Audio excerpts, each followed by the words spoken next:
former state lawmaker in Rhode Island by the name of Tiara Mack has sent fragile right-wingers into a tizzy after she posted what I would argue is a fun video of herself twerking on a beach. Now, before we hear what conservative prudes had to say about the fun video, which I'm sure they watched over and over and over again, here's the video in question.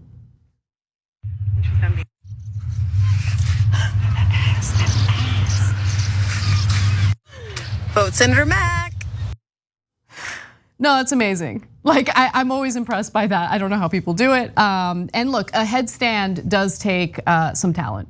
Yeah, no, guys, this is actually an important story. Okay, I'll tell you why.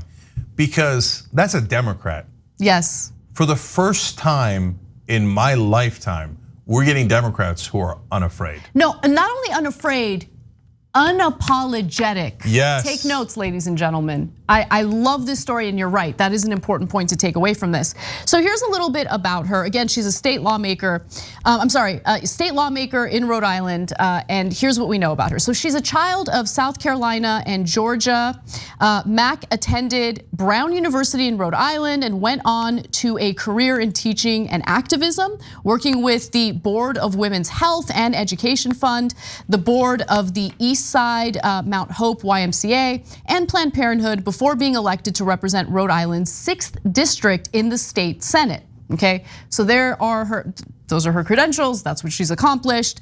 But Tiara Mack, who is the troll behind Libs of TikTok, doesn't care about her qualifications, doesn't care if she has any substance.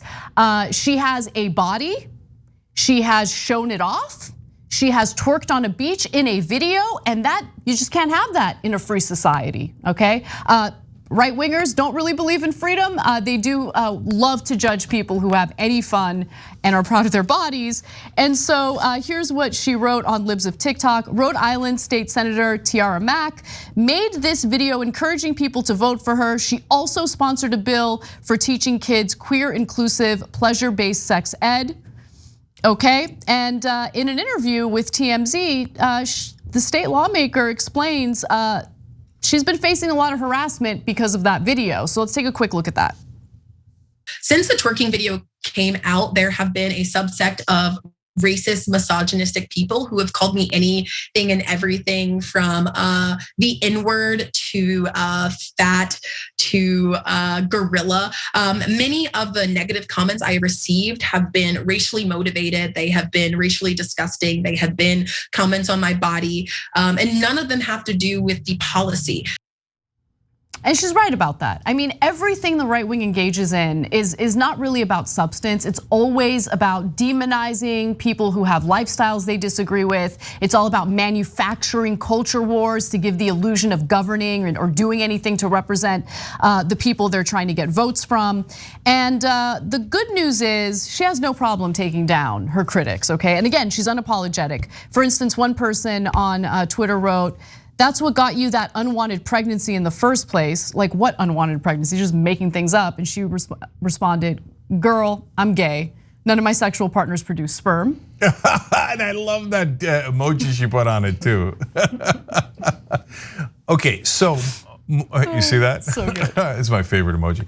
All right, so now more serious points about this. Look, when the Trump does out of control stuff, the right wing love it because they go, see, he's not a standard politician.